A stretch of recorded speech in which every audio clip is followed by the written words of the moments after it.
All right, so for today's deep dive, you sent us something pretty interesting. It's Bishop David Oyedepo's sermon, How to Have Faith for Everything, Every Day in Life.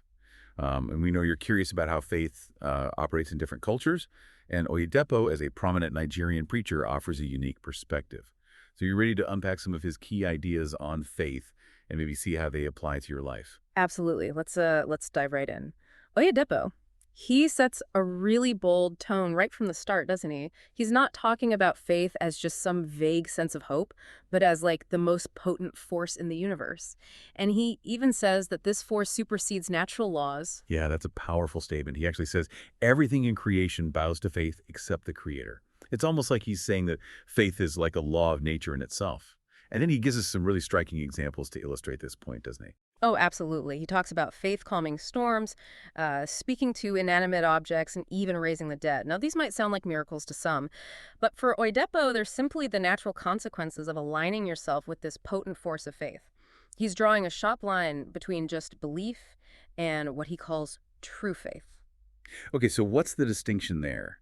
How would Oyedepo define this true faith in a way that makes it different than just believing in something? For Oyedepo, true faith is definitely not passive. It's not about just mentally accepting some concept or possibility. It's about an unwavering conviction that actually compels you to act. He uses this great analogy of faith being like a channel of empowerment. So imagine this channel that connects you directly to like a source of immense power. That's how Oyedepo sees faith. It's not about just sitting back and waiting for things to happen. It's about actively drawing on that power to create change in your life. So it's not enough to just believe that God can do something. It's about believing that God will actually act through your faith. Precisely. And he backs this up with practical examples like the woman with the issue of blood. She was healed just by touching Jesus's garment. Her faith, even though it was like a tiny spark, it became the conduit for her healing. It's like Oyedepo saying, look, the power is already there, the potential is already within you, and your faith activates it. So that raises an interesting question. Think of a situation in your life where, tapping into a greater power could make a difference. What would it take to activate that kind of unwavering faith, that belief that it will happen? That's a good question, something we can all think about. And it leads us to another key part of Oyedepo's teaching, this idea of faith as a partnership with the invisible God. It's not just about asking for things, it's about working together with a divine force. Yeah. It makes me think of those stories in the Bible, like Moses confronting Pharaoh and parting the Red Sea. It wasn't just blind luck. It was courageous action fueled by a deep conviction that God was with him. Exactly. He even says that faith puts believers in command of the supernatural. It's not about being a passive recipient of blessings. It's about actively partnering with the divine to shape your reality. Have you ever felt like you were working in sync with something bigger than yourself to achieve a goal? Oh, yeah, definitely. I remember when. We might have to save that story for another time. Let's stick with Oyedepo for now.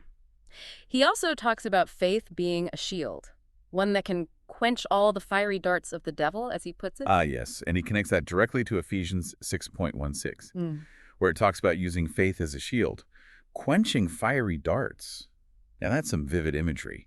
So what kind of darts do you think he's talking about in a modern context? Well, if we look at the anxieties and the pressures that people are facing these days, I mean, it could be anything from, self-doubt and negativity to just like external obstacles and setbacks.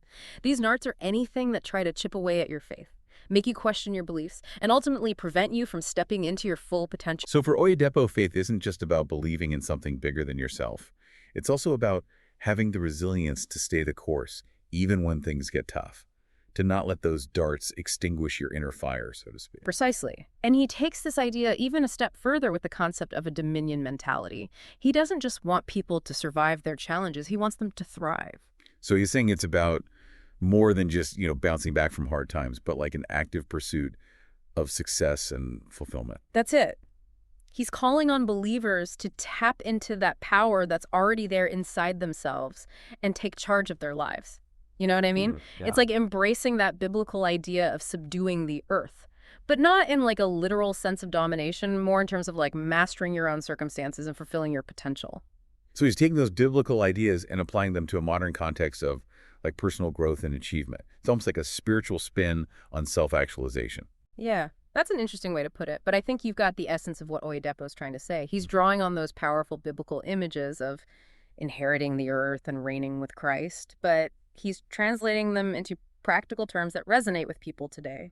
you know? Yeah. He wants people to see themselves as heirs to abundance, capable of overcoming any obstacle and achieving amazing things.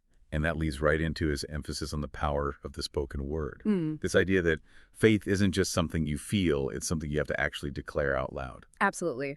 Oyedepo really believes in the power of affirmations and the idea that your words can actually create things.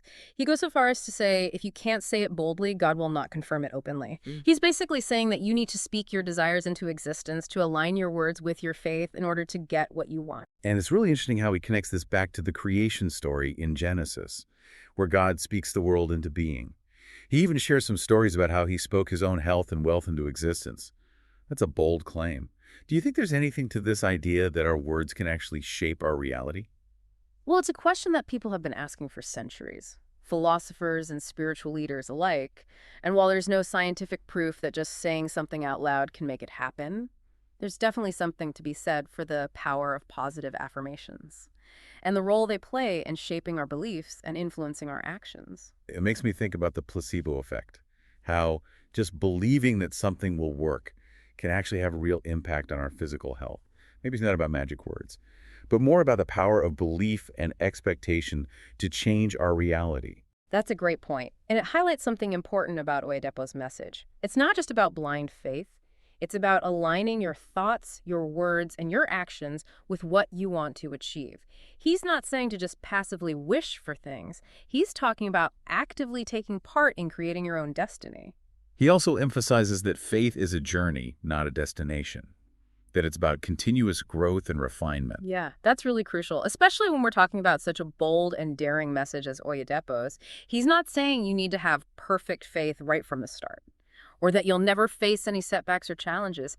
He actually says that hardships are just part of life, and that they can even be chances for us to grow spiritually. So it's not about pretending that everything is always perfect. It's about having the faith to keep going even when things are rough, to learn from your mistakes, and to keep growing in how you understand faith working in your life. That's it. And that's why his message is so relatable, even if you don't believe everything he does. He's not presenting some impossible ideal of faith. He's offering practical tools and strategies that anyone can use to deal with life's challenges and try to live a more fulfilling life. And it's important to remember that Oyedepo is speaking from a specific cultural context. Right. He's a Pentecostal Christian preacher from Nigeria, and what he teaches reflects the beliefs and values of that tradition. Oh, absolutely. That context is so important for understanding what he's really saying. The Pentecostal tradition puts a lot of emphasis on the power of the Holy Spirit to perform miracles and change lives. So when Oyedepo talks about faith healing or speaking in tongues or other supernatural things, it's all within that framework of belief. And those beliefs might seem pretty unusual to people outside of that tradition, but they mean a lot to his followers. They aren't just abstract concepts, they're lived experiences that shape how they see the world and live their lives. Exactly. And I think it's important for us to be respectful and understanding when we talk about these teachings, even if we don't share those beliefs ourselves. It's about recognizing that people have different experiences and appreciating all the different ways that people find meaning and purpose in their lives. So even if we don't necessarily agree with everything Oyedepo says, there's still a benefit to exploring his perspective and thinking about how his teachings could resonate with us personally. Absolutely. There's always something to be learned from engaging with different viewpoints, even the ones that challenge our own beliefs. It can help us broaden our understanding, think more deeply, and appreciate just how complex human experience really is. It's all about expanding our horizons and realizing that there are many paths to truth and fulfillment. Exactly. And who knows, we might even discover some insights that we can apply to our own lives, even if we come from a completely different background or belief system. Now, you mentioned before that Oyedepo's message has gotten both praise and criticism, especially his focus on prosperity and abundance. Some people see it as a form of positive thinking that can help people succeed, while others say that it can create false hope and even take advantage of people who are struggling. How do you see that tension playing out in his teachings? It's a valid point, and I think it's important to be critical when we look at these teachings. While there's nothing wrong with wanting a life of abundance and fulfillment, it's important to remember that money isn't everything, and that true prosperity is about a lot more than just financial gain. It's about balance, isn't it? Yeah. Between going after your goals and being happy with what you have, between believing that faith can create change and accepting that sometimes things don't go as planned. You got it. It's about finding that balance between ambition and gratitude, between working towards a better future and appreciating the present moment. And I think Oyedepo would agree with that, wouldn't he? Yeah, He often talks about how important gratitude is, recognizing the good things in your life even when things are tough. absolutely. He sees gratitude as a key ingredient for a fulfilling life. It's not just about being thankful for the good things that happen. It's about having a thankful attitude for everything, even the hard times that teach us and help us grow. He even encourages people to make gratitude a daily practice, to make it a part of their lives. It's like he's saying that gratitude is more than just a feeling. It's a way of life, a way to see the world with wonder and appreciation. It's a beautiful way to think about it, and I think that message goes beyond any specific religion or belief system. Cultivating gratitude is something that can help anyone no matter their background or what they're going through. It's about shifting our focus from what we don't have to what we do have, from what's wrong to what's right, from fear and lack to abundance and possibility. Exactly. And when we do that, it opens us up to receiving even more blessings. Not just material things, but joy, peace, contentment, and a deeper connection to something bigger than ourselves. It's about realizing that true wealth isn't about what we own, but about the richness of our experiences, the strength of our relationships, and how deeply we feel gratitude. Well said. I think that brings us to a main takeaway from Oyedepo's message. Faith isn't just about believing in miracles or getting rich. It's about having a mindset of gratitude and abundance that lets us experience life to the fullest in every way. Wow, there really are a lot of ideas here, aren't there? Yeah. And even if we don't agree with every single thing he says, Oyedepo's sermon makes us really think about our own relationship with faith, like what it actually is, how it works, and how we can use its power. Exactly. That's what makes this whole deep dive so valuable. It's not just about analyzing one person's teachings. It's about making you ask yourself those bigger questions about what you believe and what you want in life. Yeah, like where are we holding ourselves back by not fully embracing that dominion mentality that Oyedepo's talking about? That's a big question, isn't it? Yeah. What if we went after our goals and dreams with that same level of confidence, that same belief in what seems impossible? Just imagine the possibility. It's like he's daring us to not just play it safe, but to really go all in. Yeah. To take that leap of faith and see where it leads us. And that's where the partnership with the divine comes in, doesn't it? It's Yeah. not about just relying on ourselves. It's about connecting to a source of power and guidance that's way bigger than us. So it's not about becoming superhuman ourselves, but about teaming up with something superhuman. That's a pretty powerful idea. It really is. And it reminds me of something Oyedepo said that I thought was really interesting. He said, what if the only limits are the ones we put on ourselves?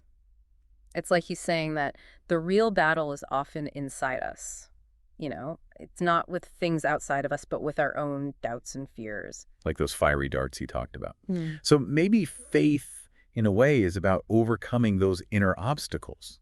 Quieting that voice inside that tells us we can't do it, and believing in ourselves enough to actually take that leap. I love that. And remember, he doesn't say it's going to be easy.